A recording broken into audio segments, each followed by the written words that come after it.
Do you ever feel like no matter what you try, you just can't stick to your fitness goals? Like you'll have one good week and then after that good week, you just fall off your plan immediately? After working with over 100 clients, I've learned this one main thing. You're not lazy, you don't need more motivation, you just need better habits. It's always about consistency. And consistency starts with the habits that you build into your day-to-day life. So in this video, we're gonna cover my top 10 fitness habits that help me get in killer shape, that help me dial in my nutrition, and that help me never fall off my plan again. Before we continue on to the video, please take a moment to acknowledge the 412 mascot Dave and his cool new hat.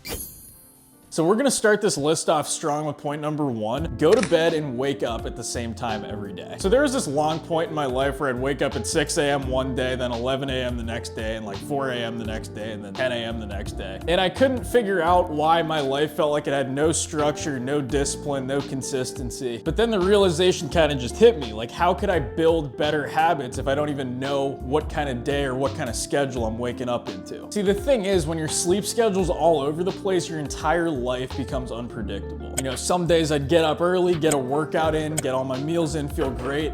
The next day I'd wake up at noon, miss my workout, eat like shit, and everything falls apart. The randomness was slowly killing my progress. But the moment I started waking up at the same time every day, consistency became a whole lot easier because my days became 10 times more structured. And my workouts turned into a routine instead of something I might do if I get up at the right time. And best of all, my body even naturally started winding down at night. Now, obviously, I'm not saying live the same day on repeat over and over again, because that would literally suck ass. But having that structure, it really does help, man. Now that we got your sleep covered, let's talk about what you do when you wake up. Because starting the day on the right foot is imperative for getting your fitness dialed in. Because this second habit literally changed everything for me. Reminding myself of my exact fitness goals every single morning. It sounds simple, right? But here's the thing. When you're busy as hell dealing with life, work, family, kids, everything, rent, bills, whatever, it's shockingly easy to just fully forget that you even had a fitness goal in the first place. And that's where the law of visibility comes in. If your goal isn't right in your face on a daily basis, it's just gonna float out of your mind. That's the truth. So here's exactly what I started doing. I wrote down my exact fitness goal on this giant piece of paper, right? I wanted to build 10 pounds of muscle and feel confident with my shirt off. I also wrote down the date I wanted to hit that goal by and exactly how I was gonna get there. Doing 5 workouts per week, meal prepping twice a week, and trying to get 8 hours of sleep every single night. I literally wrote all of that down, put it on this big piece of paper, and hung it up right on my bedroom wall. That way, every day I woke up, I'd literally see it right there and remember exactly what my goal was and how I was gonna get there. When you're reminded every single day about the person who you're trying to become, it gets a lot easier to become that person. And it feels kind of goofy to do it first, but it really is worth it, just having that clarity right when you wake up of exactly what you're trying to execute. Now, once you're in the habit of going to bed and waking up at the same time every day and you have your goals completely visible for yourself in the morning, the next step is to actually make space for that goal to happen. And that brings us to point number 3. If you don't schedule your workouts, they're not gonna happen. And it's not even because you're lazy,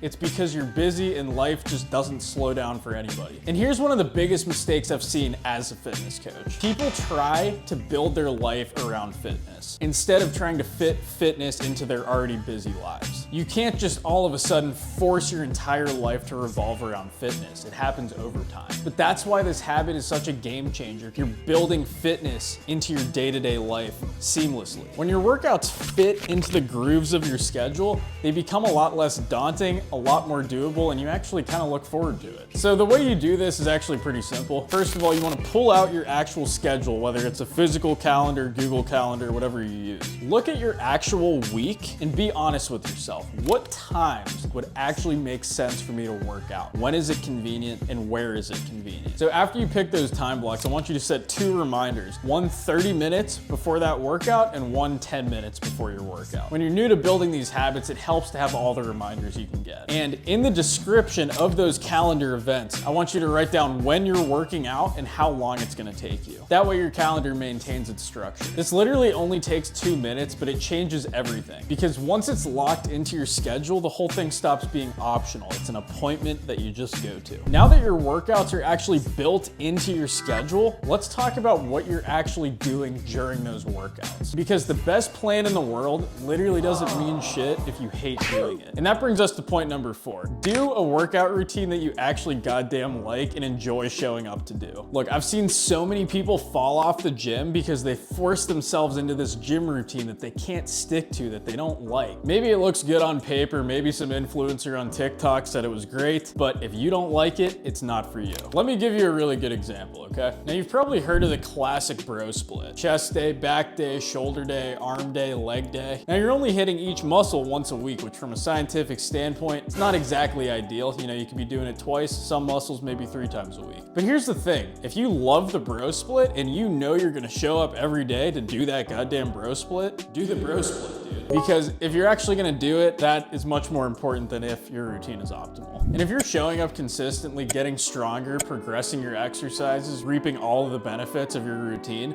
then that's definitely a win. Now, once you've found a workout routine you actually enjoy, there's one simple way to make it stick even better. And that's where point number 5 comes in. Bring somebody with you. Bring a friend. Think about it like this. You remember back in like elementary school when you had a bunch of homework to do? Nobody really likes homework because it sucks. It's like really boring. But have you ever tried to do a homework assignment with a friend? It suddenly becomes a lot more fun, a lot more doable, and kind of like a game that you just get through. And now that same assignment was all of a sudden a little bit fun. The only difference was you had somebody to bond with in that process. Humans love shared experiences, and we're social animals. And the gym, like anything else, works the same exact way. When you work out with a friend, you've got somebody to hold you accountable, and you're there to hold them accountable. You've got somebody to hype you up, spot your lifts, just hit the whole workout with you. And even if you both hate working out, you can hate working out together, which also makes it more fun. That shared energy is very powerful because humans thrive on connection. You got 2 options. Option A, go with a friend who's also new so you guys can enjoy that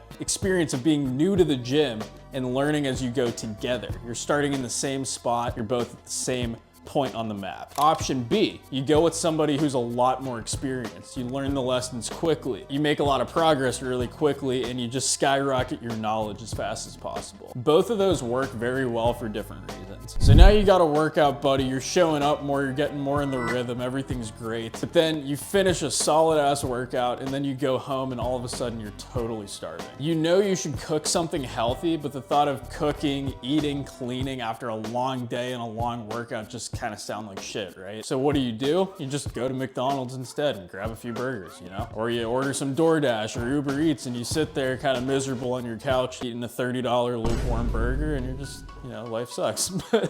And in your head, it makes sense because after a hard workout, you kind of think like, I earned this, you know? But in reality, you just made the easiest and most impulsive decision, not the best decision. The main lesson you should take away from this video is human beings always default to convenience. Whatever the easiest option is, that's generally what we subconsciously go towards. But point number 6 is gonna solve this issue for you. Meal prep is a game changer, man. Meal prep makes the right choice the easiest and most convenient choice. You don't have to think about what to eat. You don't really even have to cook. You just pull a meal out of the fridge, heat it up, and eat it. It takes like 2 minutes, man. I always recommend 2 to 3 meal prep days a week. You could go with 3 if you like some fresher tasting food and you're not a big leftover fan, but I would go for 2 if you're all about convenience. I stick to 2 days myself, Sundays and Wednesdays. It usually takes me about 60 to 90 minutes a session, depending on, you know, where my head's at, how tired I am, all that stuff. But it saves me hours of stress during the week. A lot of people think meal prepping is a pain in the ass and it takes way too much discipline, but it really is one of the most convenient things on the planet. So here's exactly what you should do. Just how we scheduled your workouts, that's how I want you to schedule your meal prep days. So pick 2 days of the week to carve out, I'd say 60 to 90 minutes. And I want you to give yourself a time block that under no circumstance can be interrupted. Like nothing can get in the way of this except for an actual emergency. Prep your go-to meals, keep it simple, keep it high protein, put a good carb and a good vegetable in there, and there you go. So now you got your meals prepped, you got them stacked in the fridge, you're ready to go. Everything's starting to go your way. But here's the thing, meal prep is only as good as the groceries you buy. When you go grocery shopping and you're hungry, you kind of just shop like a different person. Have you ever walked into a grocery store being starving? You see all those cupcakes and donuts laying everywhere and they look so goddamn good. And then you're just like, screw it, whatever. Put it in your cart, go home, put it on your counter, and you're like, yeah, I'll eat these slowly over time as a treat, and then the whole box is gone that same night. I've done that myself many times. And I've done that myself way too many times to count. And that brings us to point 7, which is a sneaky habit that a lot of people overlook. Grocery shop when you're full. It makes your judgment like a million times better. You'll make better decisions, you'll stock up on the food you actually need, and you're gonna skip the junk food that you crave when you're starving. When you come home with a bunch of grocery bags filled with good, healthy food, and then your fridge is stocked up with good, healthy food, it makes it really hard not to stick to your plan. So now your fridge is full of good food, you've prepped your meals, everything's kind of starting to go your way. But how do you make those meals even better and more effective? You want to add fruits and veggies to every single plate. It's a simple habit with an enormous impact. They give you fiber, which helps with digestion. They boost your energy, they support recovery, and they help keep you full. And honestly, they just make meals more fun to eat because nobody wants to chew through dry chicken and shitty rice forever. So let me give you an example from my life. When I first started locking in my nutrition and eating the right way, I was kind of eating the classic gym bro diet, right? I would have my chicken, I'd have my rice, I'd have my green beans or my broccoli. And don't get me wrong, it was a nutritious meal. I was full, it was healthy. But after that meal, I'd get this big damn hankering for sweets. Even though I was full, I would like eat 2 bowls of shitty cereal, or I'd eat a bunch of candy, or I'd eat a bunch of chocolate or something, all because I still wanted something sweet. But that's exactly where fruit changed the game for me. Instead of trying to ignore my sweet tooth, I gave in to my sweet tooth with something that wasn't gonna screw me over. Now I'll finish my meals with some grapes, an apple, a banana, something that gives me that satisfaction of satisfying my sweet tooth, but keeps my calories low, keeps me sleeping well, keeps me on my plan. So now you're eating better, you're feeling better, you're staying on track. But here's the thing, how do you actually know if it's working? How do you get a gauge on how well your whole process is going? And that brings us to point number 9. If you're not tracking, you're just guessing. Tracking your progress does 2 major things for you. Number 1, it helps you challenge yourself properly week to week in the gym. Number 2, it keeps you honest and it keeps you accountable. So if you're backsliding, you notice it and you can fix it. So let's start with the gym example. Get out your notes app or a Google Doc, and what I want you to do is write down all of the exercises you're doing in the gym and divide them up by muscle groups. Then every workout you do, I want you to jot down what you get. For example, bench press, 3 sets of 10 with 185. Next workout, try to beat that in some way. Try to do 3 sets of 12. Try to go up in weight a little bit. Just make it harder somehow. The easiest way to do that is by tracking exactly what you do every time you go in. And it takes 2 seconds in between sets. Progress should be small and it should be gradual from a day-to-day standpoint, but it does stack up really well over time. Now let's talk about progress pictures. Sometimes when life gets stressful and you feel kind of discouraged and kind of down in the dumps, being able to look back and see how far you've come can really help you stay on track mentally. One of the best decisions I ever made was taking a day 1 photo of my dim donny.